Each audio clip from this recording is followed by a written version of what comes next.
12h, 14h, toutes les infos avec Julien Mock. À retrouver sur franceinfo.fr. Bonjour François Asselineau. Bonjour Julien Mock et bonjour à tous vos auditeurs. Vous êtes président de l'UPR, l'Union Populaire Républicaine, ancien membre du RPF de Charles Pasqua. Vous êtes candidat à l'élection présidentielle, nos auditeurs le découvrent peut-être aujourd'hui. Depuis quand êtes-vous candidat ?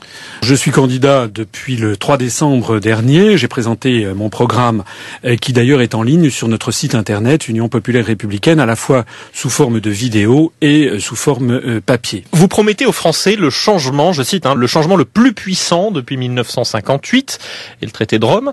Ce changement, c'est la sortie de l'Europe. Pour quelles raisons voulez-vous quitter l'Union européenne? Alors, d'abord, pour que vos auditeurs soient quand même un petit peu au courant de qui je suis, vous avez cité effectivement mon appartenance au RPF qui a duré peu de temps, et c'était il y a une dizaine d'années. Je suis diplômé d'HEC, j'ai fait l'École nationale d'administration, nul n'est parfait, comme dit l'autre. Énarque.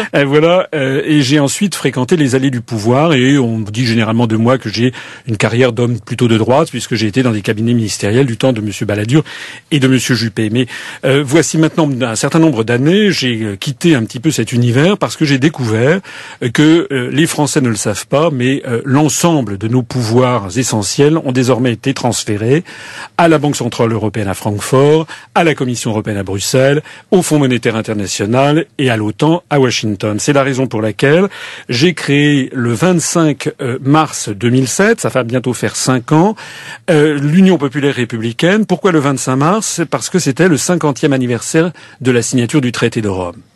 Et l'objectif que je fixe à ce mouvement, c'est de sortir collectivement de l'Union européenne. Il y a d'ailleurs un article pour cela, qui est l'article 50 du traité sur l'Union européenne, qui prévoit qu'un État a le droit de sortir de l'Union. Donc la première chose que je souhaite mettre sur la place publique, c'est que l'on en débatte. Puisque cet article existe, c'est que c'est possible. Et si c'est possible, eh bien dans une démocratie, on a le droit d'en débattre. Alors bien entendu, je connais un certain nombre des objections que l'on me fait rituellement sur l'impossibilité, la catastrophe, l'apocalypse, etc., etc. Bien entendu, j'ai réponse à beaucoup de choses puisque j'ai l'avantage d'avoir parcouru les allées du pouvoir pendant 10 ans et de connaître le dessous des cartes. Vous souhaitez donc rendre à la France sa souveraineté nationale. On est proche des programmes de Nicolas Dupont-Aignan ou de Marine Le Pen. Qu'est-ce qui vous différencie aujourd'hui ? Alors, vous pourriez dire aussi que c'est proche du programme de Monsieur Mélenchon.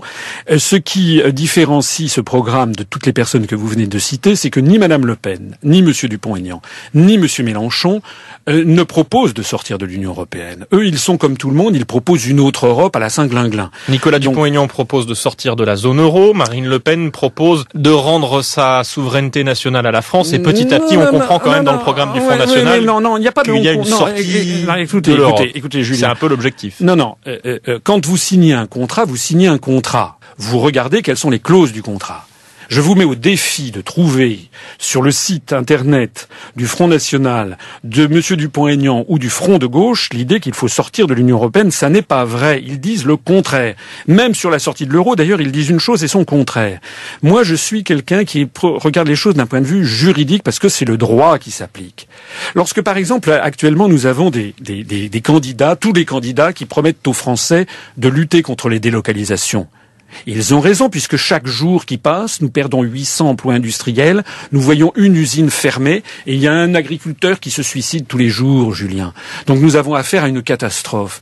Dans cette situation, les autres candidats vous font des belles promesses, comme ils l'en font depuis 20 ans. Moi, ce que je dis aux Français, et c'est en quoi mon discours est totalement différent des autres, c'est que nous avons un contrat qui nous lie à l'Union européenne, notamment c'est l'article 63 du traité sur le fonctionnement de l'Union européenne, qui interdit toutes les restrictions au mouvement de capitaux. Nous avons l'article 32 qui favorise les échanges de marchandises avec les pays, non seulement les pays de l'Union européenne, mais les pays du reste du monde. Je dis que sous l'empire de ces deux articles, toute lutte contre les délocalisations est vaine. C'est ça la vérité.